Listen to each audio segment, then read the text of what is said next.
Statement from the Home Secretary, Priti Patel. Thank you, Madam Deputy Speaker. And with your permission, I would like to make a statement about the introduction of public health measures at the border in response to coronavirus. This is another cross-government measure in our continued collective fight against the virus to save lives and protect the British public by preventing a second wave of this disease.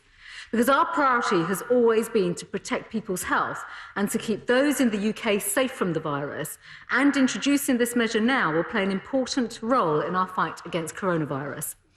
The tragic events of recent months have shown that in a world of serious threats to the UK and to global stability, pandemics have no boundaries. Throughout this national endeavour, the introduction of public health measures has been to protect the public, keep the virus under control, and now to protect our hard-won progress as we move in the right direction. The scientific advice has been consistent and clear, and it is thanks to the collective determination and the resolve of the British public we are past the peak, but we are now more vulnerable to infections being brought in from abroad. Some have suggested that public health measures at the border should have been introduced when the virus was at its peak. However, at that time, the scientific advice was clear that such measures would have made little difference when domestic transmission was widespread. But now, the transmission rate in the United Kingdom continues to decline, and international travel is likely to resume from its record low. Therefore, the scientific advice is that imported cases of the virus pose a more significant threat to our national effort and our recovery. Travellers from overseas could become a high proportion of the overall number of infections in the UK and therefore increase the spread of the disease. The government is therefore taking a proportionate and time-limited approach to protect the health of the British public. Madam Deputy Speaker, I will recap and recall to the House the key points of the public health measures the government is putting in place from the 8th of June. These temporary requirements are set out in the full health protection regulations laid today, and these will apply across England, with devolved administrations laying their own regulations to set out their enforcement approaches. To limit the spread of infection, arrivals must self-isolate for 14 days. This is the incubation period of coronavirus, and this follows expert medical advice and is in line with the NHS Test and Trace Service self-isolation period for anyone who has been in contact with the disease. Working with key industries, the government has deliberately included a limited number of exemptions to the self-isolation rules to allow essential services and supply chains to continue, keeping food on our tables and getting vital medical and PPE to the front line. The responsibility for sector-specific exemptions sits with relevant government departments. Arrivals to the UK will be required to fill in a contact locator form, including details as to where they will isolate and how they can be contacted. This form will be found on gov.uk, and a government-led working group with the industry has developed a process for carriers to inform travellers on the information they need to provide in order to travel to the UK. The form must be completed in advance of travel to provide details of the journey, and Border Force will be at the front line of enforcing this requirement. Passengers will require a receipt, either printed or on their phone electronically, to prove that they have completed the form. And Border Force will undertake spot checks at the border and may refuse entry to non-resident nationals who refuse to comply. They will have the power to impose a £100 fixed penalty notice to those who do not comply. And our fantastic frontline Border Force officers are world-class and consistently working to keep our borders safe and secure. The data collected will be used by Public Health England, who will undertake checks and ensure people understand and are following the rules. And if Public Health England have reason to believe someone is not following the law as they should be, they will inform the police. We trust the British people and our visitors to play their part in acting responsibly and following the rules to control the spread of coronavirus. But, Madam Deputy Speaker, we will not allow a reckless minority to put our domestic recovery at risk, so there will be penalties and enforcement for those who break them. A breach of self-isolation could result in a £1,000 fixed penalty notice in England or potential prosecution. And this programme will work alongside Test and Trace to help us further minimise the public health threat of coronavirus. Madam Deputy Speaker, Secretaries of State from the Cabinet Office, Transport, Business and Health have worked across government, the devolved administrations, with science and industry to develop the policy carefully for this public health action. In line with all government COVID-19 measures, and as I announced on the 22nd of May, the measures will be kept under regular review to ensure they remain proportionate and necessary. I can inform the House that the first review will take place in the week commencing the 28th of June, and they will be assessed on an ongoing basis thereafter, together with all other measures to fight this disease. We will publish in due course more information on the criteria that must be satisfied to lift these health measures, but I can update the House on some factors that will be considered. And these include the rate of infection and transmission internationally and the credibility of reporting, the measures that international partners have put in place, levels of imported cases in other countries and where they are more relaxed border measures, and the degree to which antibody and other methods of testing prove effective in minimising health risk. Country-specific reports will be provided to allow us to monitor global progress. But we will only consider reviewing these measures when the evidence shows that it is safe to do so, because public health will always come first. And as we have considered for all our cross-government COVID-19 measures, we will take into account the impact on economy and the industry.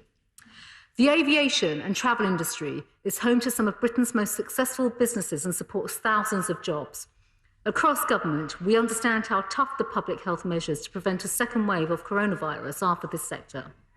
The industry has a proud record of making safety of its passengers and staff its #1 priority.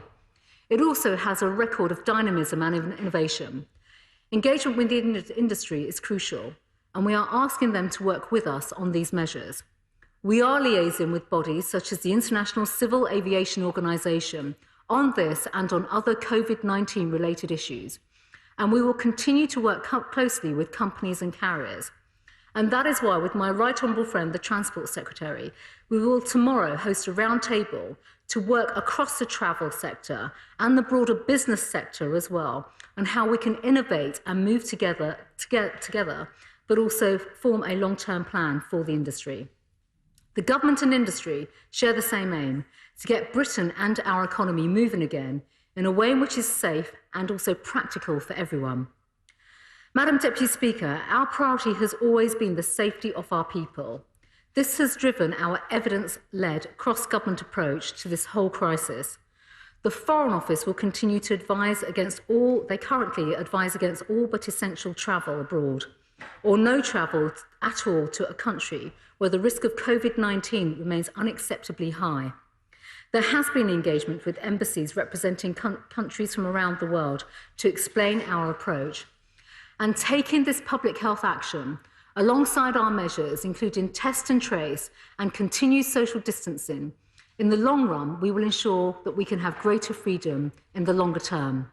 And of course, Madam Deputy Speaker, that includes international travel corridors, a subject that has already this afternoon been discussed in the House. Currently, there should only be essential travel, but across government and with the sector, we will continue to explore all options for future safe travel. And any international approaches will be bilateral and agreed with other countries concerned. And of course, we will need to ensure that those countries are deemed to be safe. We are not alone in our fight against this disease or in the measures we have taken to stop it. Madam Deputy Speaker, these measures are backed by science and supported by the public and are essential to save lives. We know that they will present difficulties for the tourism industry, but that is why we have an unprecedented package of support, the most comprehensive in the world for employees and for business. But we will all suffer in the long run if we get this wrong. And that is why it is crucial that we introduce these measures now. Let us not throw away our hard-won progress in tackling this virus. And first and foremost, we owe it to the thousands of people who have died, and we owe it also to the millions of people across the whole of the United Kingdom whose sacrifices over the previous months in following social distancing have together helped us to bring this virus under control. I commend this statement to the House. Shadow Home Secretary Nick Thomas-Simmons. Thank you, Madam Deputy Speaker, and I thank the Home Secretary for her statement and advance sight of it. We've been calling for sensible screening measures at the border for months, and we will, of course, study the detail of what's been announced. It is vital the UK has a plan for minimising the risk of infections coming into the country. But the Home Secretary must also realise there are fundamental questions she needs to answer. Why these particular measures, and why now? From 1st of January to 23rd of March, when the lockdown was imposed, only 273 people were formally quarantined from 4 flights, 3 from Wuhan, 1 from Tokyo, when over 18 million people entered the country by air. Now, the Home Secretary just said in her statement this was because domestic transmission was widespread. But this is what the government's own chief scientific advisor said, and I quote, "A lot of the cases in the UK didn't come from China and didn't come from the places you might have expected. They actually came from European imports and the high level of travel into the UK around that time. And ministers saw on their television screens what was happening in Italy and what was happening in Spain." On the 30th of April, I wrote to the Home Secretary to ask her to publish in full the scientific advice that her decisions on measures at the border at that time were based on, so we could learn the lessons going forward. She hasn't even replied to my letter, and not making all that information public is a mistake. Unfortunately, like too much of the Home Office handling of this crisis, the management of arrivals to the United Kingdom has lacked urgency and coherence. As long ago as the 10th of May, the Prime Minister gave notice of these quarantining measures. Why has the government wasted precious weeks talking about possible border restrictions rather than taking effective actions? If these measures are necessary from the 8th of June, why have they not been necessary in recent weeks, or from when they were first announced by the Home Secretary herself on the 22nd of May? And can the Home Secretary give me her assurance that these measures from Monday next week have been recommended and approved by SAGE? I do join her in her praise of what those at Border Force have done. But can she give me a further assurance the Border Force on the front line will have the resources and all the protection that they need? Madam Deputy Speaker, the government's confusion over arrivals and quarantine has widespread implications for the UK economy, particularly aviation, hospitality and tourism, and related supply chains. Huge numbers of jobs are at risk, yet the crucial package of support for these industries that we on these benches have argued for has yet to materialise. In her statement, the Home Secretary mentioned a roundtable with the Transport Secretary tomorrow with businesses. But the government should already have done that. They should be presenting these steps today as part of an all-encompassing approach to travel, to the aviation sector, backed up by the published scientific evidence. And this is necessary, Madam Deputy Speaker, because there has to be reassurance that quarantine has a genuine public health benefit now that, according to the government, it did not have in past months. And that these measures are not just a 3-week fudge to try to spare the government embarrassment for failing to grip this issue at the right time. And given, Madam Deputy Speaker, that there is no vaccine at the moment, that Test, Track and Isolate isn't fully up and running as the government promised that it would be, I ask that the Home Secretary makes a commitment that she'll report back to the House before the end of the initial 3-week window on that first review that she mentioned in her statement, outline her proposed exit strategy from these measures, outline her plans for any travel corridors, and can the Home Secretary pass on the message to the government of how urgent it is that that comprehensive package to support jobs is brought forward as soon as possible? Home Secretary. Madam Deputy Speaker, well, I thank the Right Honourable Gentleman for his comments, his questions and his remarks. And first of all, Madam Deputy Speaker, I think all members of the House will recognise that through the difficulties that the entire country has experienced through coronavirus and throughout this outbreak in particular, across government, led by the scientific advice, but also led by my right honourable friend, the Health Secretary, throughout government we have had a comprehensive comprehensive response. Throughout the outbreak, we have brought in the right measures at the right time based on scientific advice. That has dated back to January, as far back as January, throughout February and going into March as well. And during that contained phase, the government had, at the borders in particular, an enhanced monitoring policy and approach to identify symptomatic travellers from high-risk areas in the early stages, and importantly, at that time, to safely triage them through the system.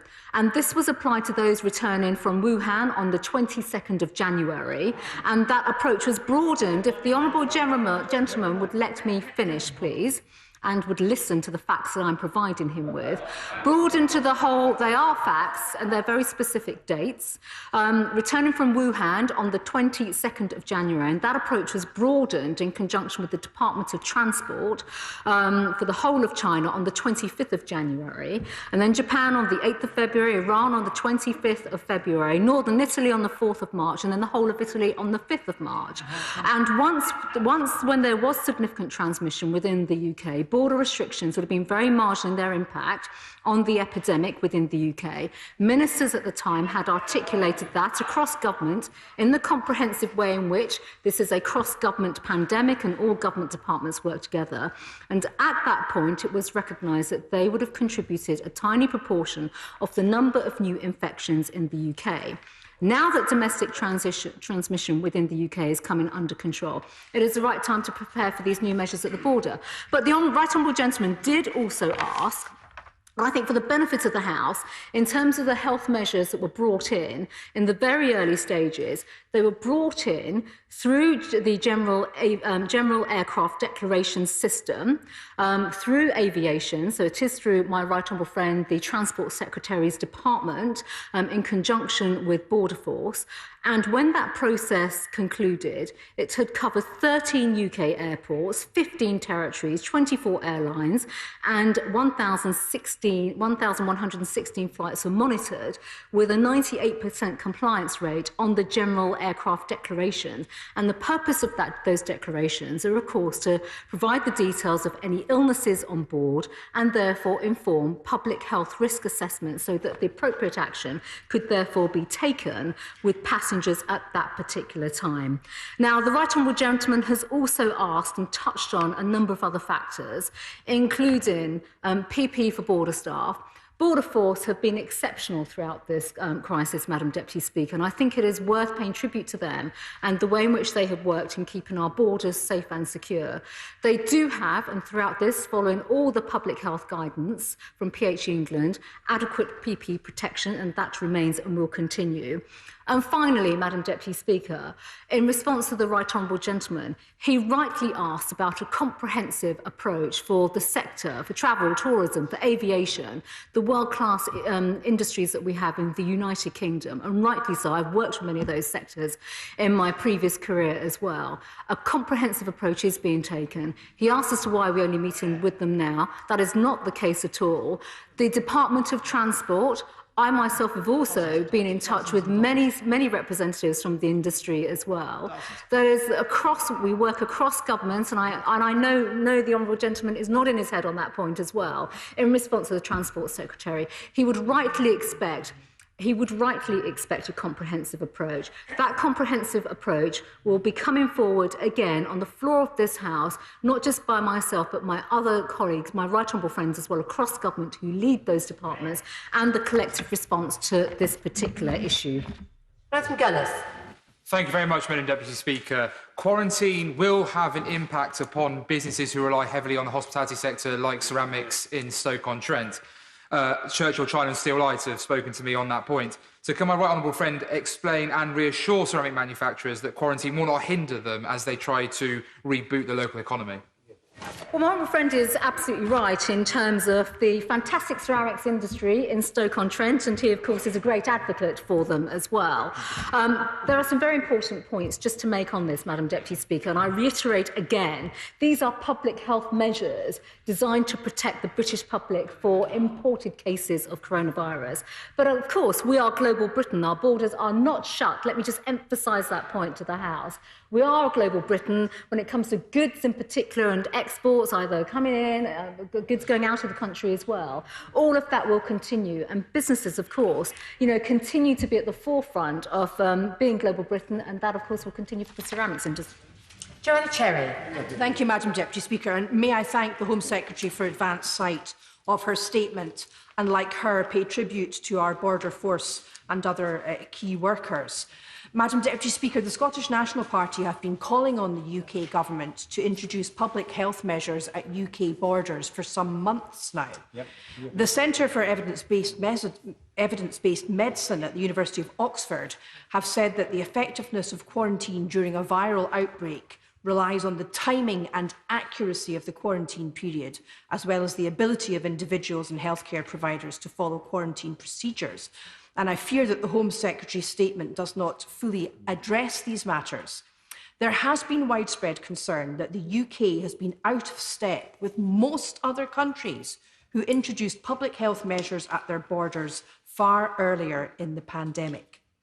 The best way for her to address the failure to introduce any measures to date, and also the effectiveness of the measures she now proposes, is to publish the evidence and the advice upon which she has relied. Now, the matter was discussed at the SAGE meeting on 7th May, but their advice has yet to be published. Will she undertake to publish that advice from the meeting of 7th May today? And can she tell us what advice have SAGE given about the widely reported aspects in which it is suggested the government intends to water down the quarantine proposals? Do SAGE think these quarantine measures will be effective if these watering down proposals are in place? Now, I note that she said that the measures will be considered regularly, commencing in the week beginning 28th of June. But can she tell us how long overall she envisages the measures will be in place? And finally, these measures at the border are her responsibility as Home Secretary, but part of their delivery and part of their enforcement will be in Scotland and will be the responsibility of the Scottish Government. So will she undertake to meaningfully engage with my colleagues in the Scottish Government on their requirements before any potential changes are made in the weeks and months ahead to these? Home Secretary. Well, I thank the Right Honourable Lady for her questions and her comments. There are a number of points, if I may just allude to. I completely reiterate and restate the points that I made about the measures that have been taken from the beginning of the year in terms of public health measures within the aviation sector, but also enhanced monitoring at the borders to identify symptomatic travellers from high-risk areas. That happened early and safely, and people were triaged to the health systems. I think that's really important for everybody to remember that as well, and be mindful of this, because these are public health measures. She again, and in fact, if I may say so, in answer to the Right Honourable Gentleman as well, made the point about publishing the advice through SAGE. SAGE, of course, published their advice accordingly, and that is ongoing. But very specifically, she referred to potential downgrading of these measures. These are public health measures, and this is not something for the Home Office or myself as Home Secretary to consider in isolation or independently. This is a part of a wide package in terms of public health measures, in line with the public health regulations that have been laid in Parliament and put down in terms of reducing the R value and protecting the British public. And I think it is really important, Madam Deputy Speaker, for the British public and for all members, Right Honourable and Honourable members of this House, to put this into perspective in the context that we are in a national health emergency right now. This isn't about the convenience or inconvenience of certain regulations and measures being put down and the application of them. We are here to make sure that we protect public health first and foremost. And that is why it is important whenever these measures are reconsidered in due course, and they will be aligned with other regulations when they are reviewed as well, that we look at this within the totality as to how we can protect the public and their health. Now, I would like to get everybody in. That will require short questions and short answers. Steve Brown. Thank you. If I'm honest, I think many people will think this is the right move at the wrong time. We keep being told to use our common sense. The idea that this was wrong when Europe was at the centre of a pandemic, and right now, it doesn't add up to me, but maybe that's just me. But we are where we are, and we can't go back, so we start from here. Now, hundreds of my constituents rely on Southampton Airport for their livelihoods. It was on its knees before COVID. So while I appreciate there's much talk today of travel corridors, can I ask my right honourable friend whether the government considered travel gates to block incoming travellers from certain countries based on the science. Basically, a more targeted risk-based approach to the screening of passengers, as happens with aviation security standards now. So my honourable friend is absolutely right. There'll be a range of measures, and I think I should just emphasise to the House and all honourable and right honourable members. Of course, this is part of our ongoing dialogue with the industry. This isn't just for government to specify the type of actions that the sector should undertake. We have to innovate together and also look at new international aviation health screening options, opportunities, but the way in which we can work to innovate and set new standards internationally. We want to be at the forefront of that, and that is something that we want to urge our industry to do as well. Yvette Cooper. Sir Patrick Vallance has said that the crisis escalated in this country as a result of many, many cases coming from Spain and Italy during March. So clearly the triage system wasn't working. The Select Committee has also been told that in a 10-day period from the 13th of March to the 23rd of March, up to 10,000 passengers with coronavirus are likely to have arrived at our ports and airports. The Home Secretary has still not published the science that we were promised behind these decisions. Can I urge her now to do so and to tell us what is her estimate of the number of people in the next 3-week period who are likely to arrive in the UK with coronavirus? Home Secretary. Well, I thank the Right Honourable Lady for her comments. I've already been clear about the measures that were brought in. The enhanced monitoring measures at the borders, I have been clear and I've outlined them. I've even provided dates to the House and I've given examples in terms of the number of airports, the number of territories, the number of airlines and the flights that were monitored throughout that period of the 22nd of January to the 12th of March. In terms of publishing the advice that I think the Honourable Lady is referring specifically to from the Home Office, I will absolutely ensure that the Select Committee receives that.